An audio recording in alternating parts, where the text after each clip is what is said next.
আসসালামু আলাইকুম। শুরু করছি রহস্যের সন্ধানী দময়ন্তী। লিখেছেন মনোজ সেন। সকলকে নমস্কার করে বললেন, গাড়ি এনেছি, চলুন। কেশবচন্দ্র এভিনিউর চন্দ্রহাস অ্যাপার্টমেন্ট একটি কোঅপারেটিভ ফ্ল্যাট বাড়ি, সুদৃশ্য, সিমসাম এবং পরিচ্ছন্ন। তবে একেবারে নতুন বাড়ি, রঙের গন্ধ যায়নি। পাঁচতলার যে ফ্ল্যাটটির দরজায় সুশীলবাবু ঘণ্টি বাজালেন, তার ওপর পেতলের পাতের ওপর খোদাই করে বাংলা লেখা, শ্রীমতী পাঞ্চালী ভট্টাচার্য। দময়ন্তীর জিজ্ঞাসা দৃষ্টির উত্তরে সুশীলবাবু বললেন, হ্যাঁ, ইনি প্রতাপের মামি। একাই থাকেন, আগের শ্বশুর বাড়িতে থাকতেন, সম্প্রতি ফ্ল্যাটটা কিনে উঠে এসেছেন। দময়ন্তী প্রশ্ন করলেন, উনি কি আর্টিস্ট? সুশীলবাবু ঘাড় নাড়ালেন, বললেন, হ্যাঁ, নাম শুনেছি, দেখছি।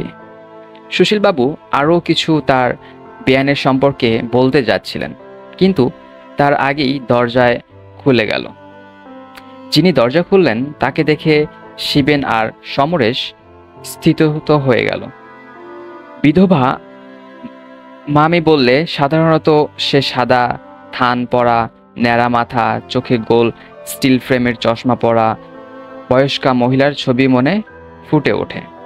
তার সঙ্গে এই মহিলার কোনো মতেই কোনো মিল খুঁজে পাওয়া কঠিন, তবে একেবারে অসম্ভব নয়। চুল খুবই ছোট করে করে ছাটা, চোখেও স্টিল ফ্রেমের চশমা, তবে তাদের সাধারণ বিধবা মামি সুলভ না বলে অত্যন্ত ফ্যাশনেবল বলাই সঙ্গত। পরনে সাদা থানের পরিবর্তে হালকা সবুজ রঙের সুতির শাড়ি আর সেই রঙের স্লিভলেস ব্লাউজ।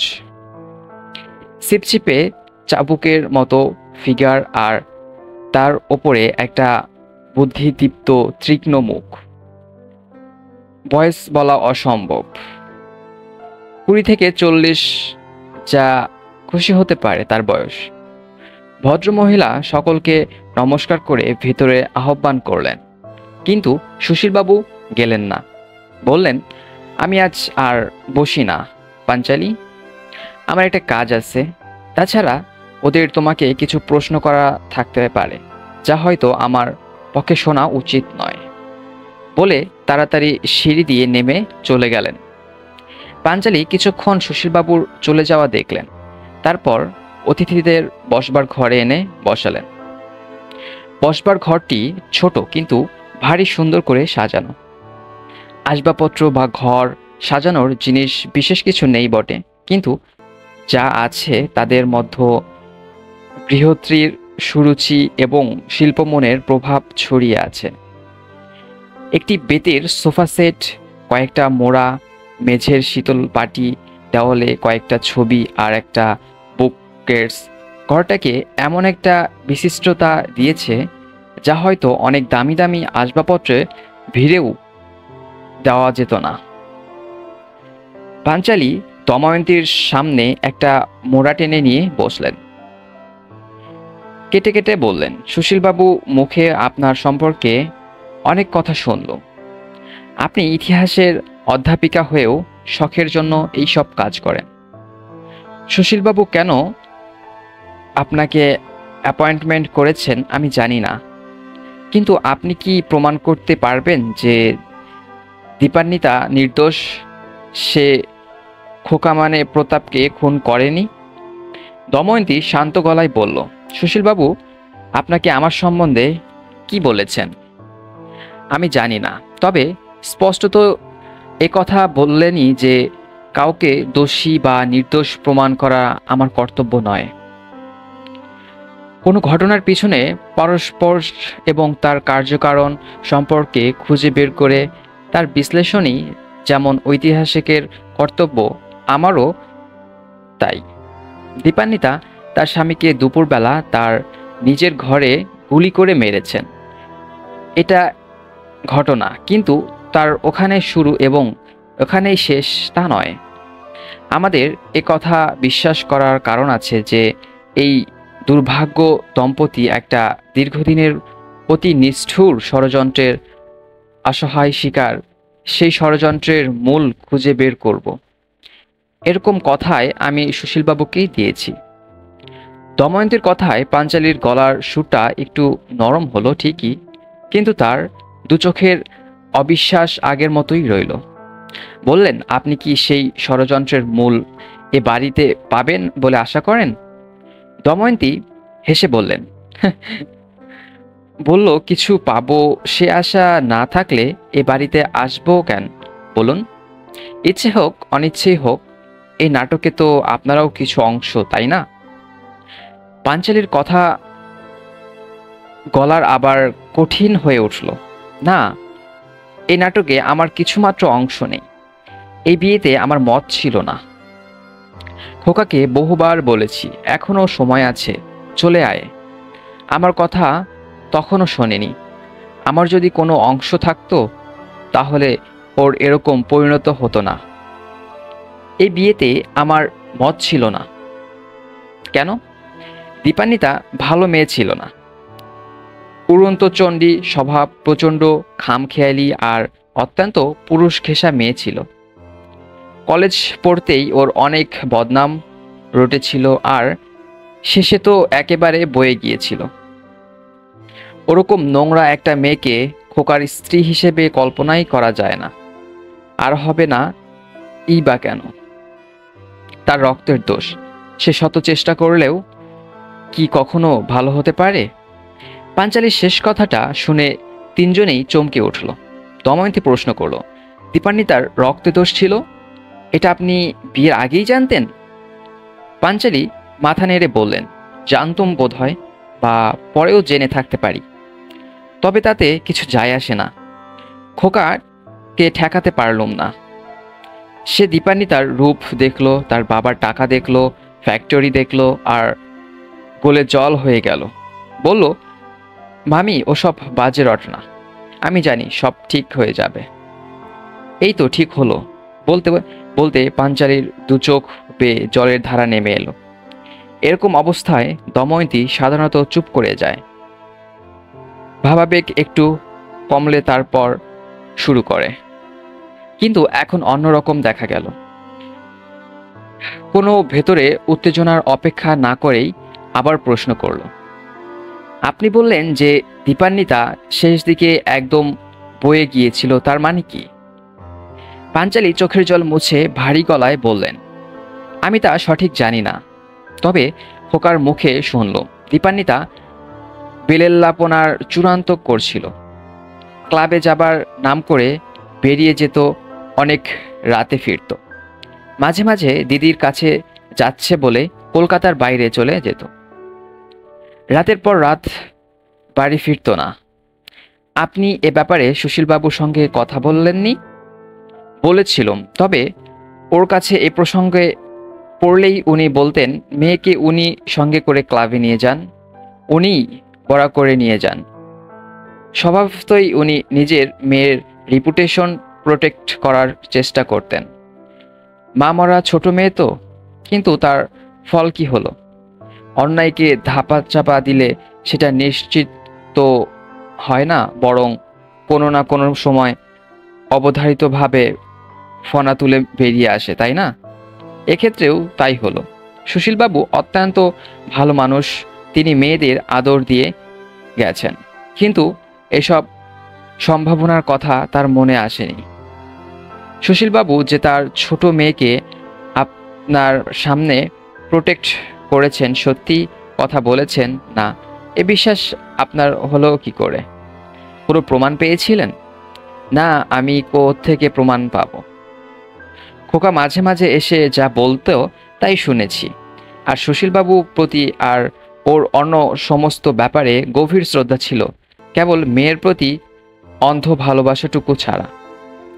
দময়ন্তী মৃদু হাসল, বলল, আশ্চর্য! দীপান্বিতারও ধারণা সে সুশীলবাবুর প্রতাপকে অন্ধের মতো ভালোবাসতেন, তাকে নয়। সে কথা থাক, সুশীলবাবুর মুখে শুনলাম প্রতাপবাবুকে আপনি মানুষ করেছেন। সেটা কি হলো? আমার দিদি, খোকা আর ওর ছোট বোন টুলকে রেখে অল্প বয়সে মারা যান। খোকার তখন বয়স 7, টুলুর 4 হবে। আমার ভগ্নিপতি ছিলেন অত্যন্ত সাধু প্রকৃতির লোক আর দিদিকে সম্ভব ভালোবাসতেন।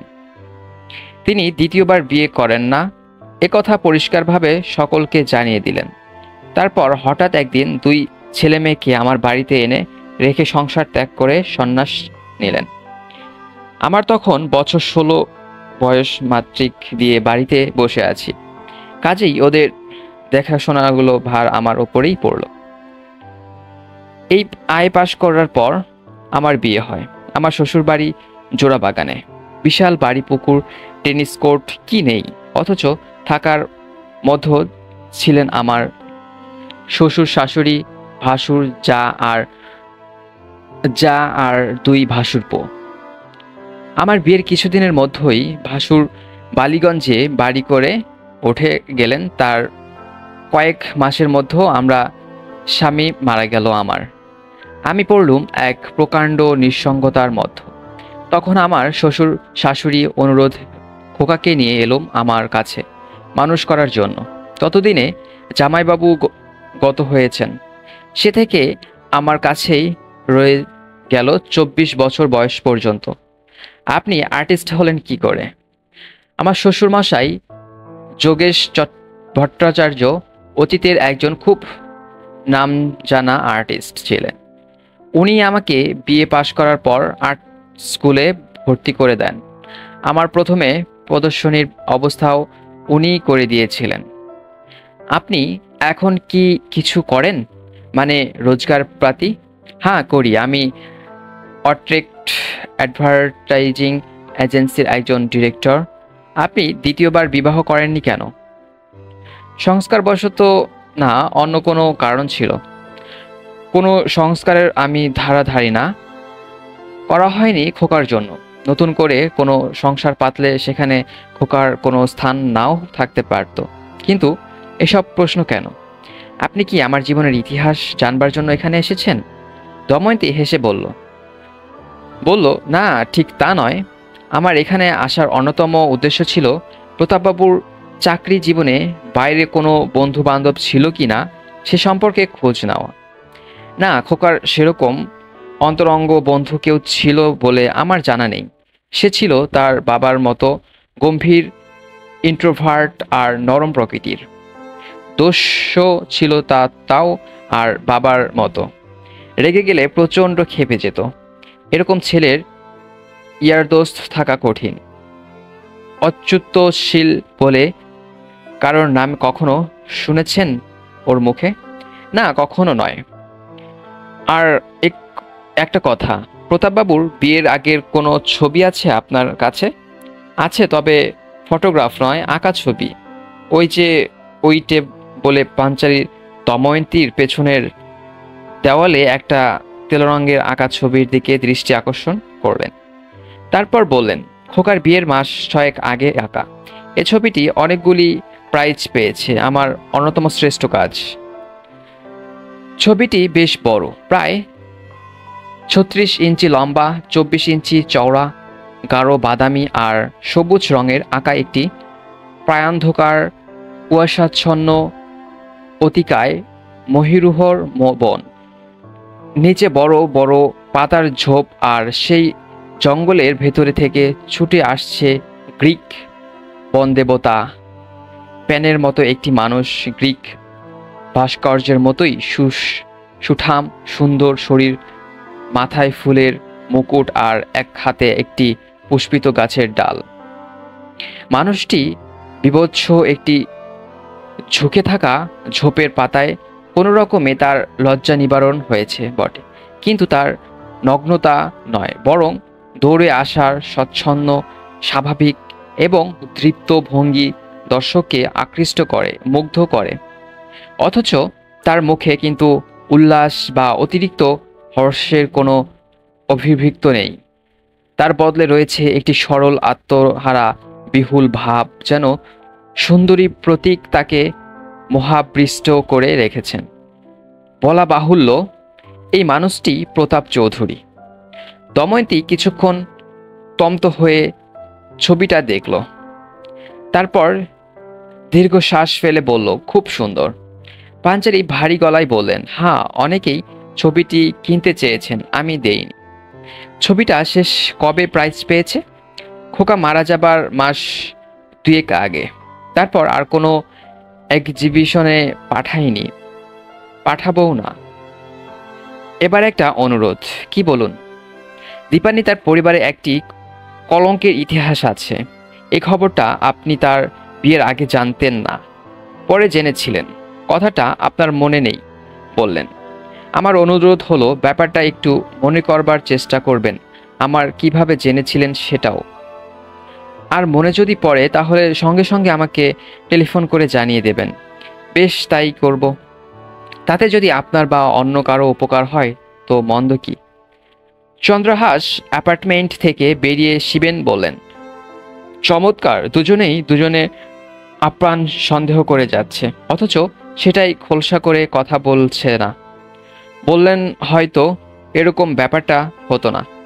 দময়ন্তী অন্যমনস্কভাবে বলল, না, তা হতো না। শিবেনবাবু, বিকেলবেলা একটা গাড়ির বন্দোবস্ত করতে পারবেন? নিশ্চয়ই। জিপে যাবেন না আমার গাড়িতে? আপনার গাড়িটা হলেই ভালো হয়, অসুবিধা হবে না তো? রমলাকেও আনবেন? অসুবিধা হবে কেন? কি যে বলেন! ঠিক আছে, রমলাকে নিয়ে আসা যাবে। 4টে নাগাদ আসি? হ্যাঁ, ভালোই হবে। উইকন্ড আউটিং? কোথায় যাবেন? টিটাগড়। দময়ন্তী মৃদু হাসল, বলল, হ্যাঁ। ঠিক 4টের সময় শিবেন স্ত্রীকে এসে হাজির হলো। সমরকে একটু আড়ালে পেয়ে জিজ্ঞেস করলো, কিরে, তোর গিন্নির কাছ থেকে কোনো ক্লু পেলি? সমরেশ মাথা নাড়ল, বলল, না, একেবারে নির্বাক। সারা দুপুর মুখে বালিশ চাপা দিয়ে শুয়ে রইল, নট নরং চরং, নট কিচ্ছু। তবে মনে হচ্ছে আর বেশি বাকি নেই। শিবেন সায় দিল, বলল, আমারও তাই মনে হচ্ছে। শিবর্তন স্যানেল টিটাগড়ে ডেভিস কটন মিলেসের সিনিয়র অ্যাকাউন্ট্যান্ট, মিলের ভেতরেই কোয়ার্টার্সে থাকেন। মোটা থপথপে চেহারা, মাথার সমস্ত চুল সাদা, কিন্তু ছেলের সঙ্গে মুখের চেহারা দারুণ সাদৃশ্য। লুঙ্গির আর গেঞ্জি পরে ভদ্রলোক বাজারের মুখে বারান্দায় বসে চা খাচ্ছিলেন। অতিথিদের দেখে আরও বিমর্ষ হয়ে পড়লেন। তাদের সম্বর্ধনা করতে এবং বাড়ির ভেতরে এসে বসাতে যে তার খুবই কষ্ট হচ্ছিল, সেটা তিনি বেশ স্পষ্টই বুঝিয়ে দিলেন। শিবরতনের স্ত্রী পুষ্পলতা কিন্তু একেবারেই অন্যরকম। তার 50 বছর বয়সটা কেবল তার চুলটাতেই আক্রমণ করে সাদা করে দিয়েছে। শরীরের বাকি অংশ বিশেষ দাঁত ফোটাতে পারেনি। সেটি এখনো ঋজু, বিলিষ্ঠ এবং স্পষ্টতই কর্মক্ষম। শিবব্রত বিষণ্ণ সরু মেয়েলি গলায় বললেন, আপনারা আসবেন সে কথা সুশীলবাবু আমাকে জানিয়েছিলেন বটে, কিন্তু মনে হয় যে আজ নয়, আগামী শনিবার কথা বলেছিলেন।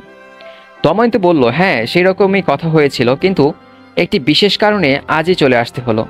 কি বিশেষ কারণ? কতগুলি প্রশ্নের উত্তর প্রয়োজন ছিল, আর 1 সপ্তাহ দেরি করা যেত না। না, আর সেজন্যই আসা। কি প্রশ্ন বলুন? যদি সাধ্যের মধ্যে হয় উত্তর দেব। আপনার ছেলের সঙ্গে সুতিস্মিতার প্রেম ছিল, একথা সুশীলবাবু জানতেন? জানত। তাদের বিয়ের দিনই কেন? কোনো বাধা ছিল? সে কথা সুশীলবাবুকে জিজ্ঞাসা করবেন, সেই সঠিক জবাব দিতে পারবে। পুলিশ আপনার ছেলের বাড়ি সার্চ করে অনেক চিঠিপত্র পেয়েছে। আবার কিন্তু সুস্মিতার সঙ্গে তার অবৈধ সম্পর্কের কথা পুলিশের কাছে অজানা থাকবে না। অসম্ভব সুচি আমার ছেলেকে চিঠি লেখে না। তাদের মধ্যে কোনো সম্পর্কই পুলিশ বা কারোর পক্ষে আইনত প্রতিপন্ন করা সম্ভব নয়। এখানেই আপনাদের হিসাবে একটু ভুল হয়ে গেছে। সুচিস্মিতার চিঠিপত্র হয়তো সব নষ্ট করে ফেলেছেন, কিন্তু আপনাদের ভূতপর্ব পুত্রবধূর চিঠিতে তার উল্লেখ আছে। সে কথাটা বোধহয় আপনাদের মনে ছিল না। আপনার ছেলের কথাটা একটু দেরিতে মনে পড়েছে তার, সেই জন্যই আজ সকালবেলা তিনি চোখের জল ফেলতে ফেলতে আমার বাড়ি এসেছিলেন চিঠিগুলো ফেরত দেবার অনুরোধ জানাতে। শিবর্তনের বিষণ্ণ চোখ একটা ক্রোধের আগুন ধকধক করে জ্বলে উঠল। গলাটা একটু তুলে বললেন, আপনারা কি আমার ছেলের পাস্ট লাইফ সম্পর্কে ইনভেস্টিগেশন করতে এসেছেন, না দীপান্বিতার খুনের ব্যাপারটা? আমরা এসেছি আপনার ছেলের প্রেজেন্ট লাইফ নিয়ে ইনভেস্টিগেশন করতে শিবরতন বাবু, আর সেই সঙ্গে খুনের ব্যাপারটাও তো আছেই। দুটো তো একেবারে সম্পর্কহীন নয়। শিবর্তনের গলা আরও উঠল।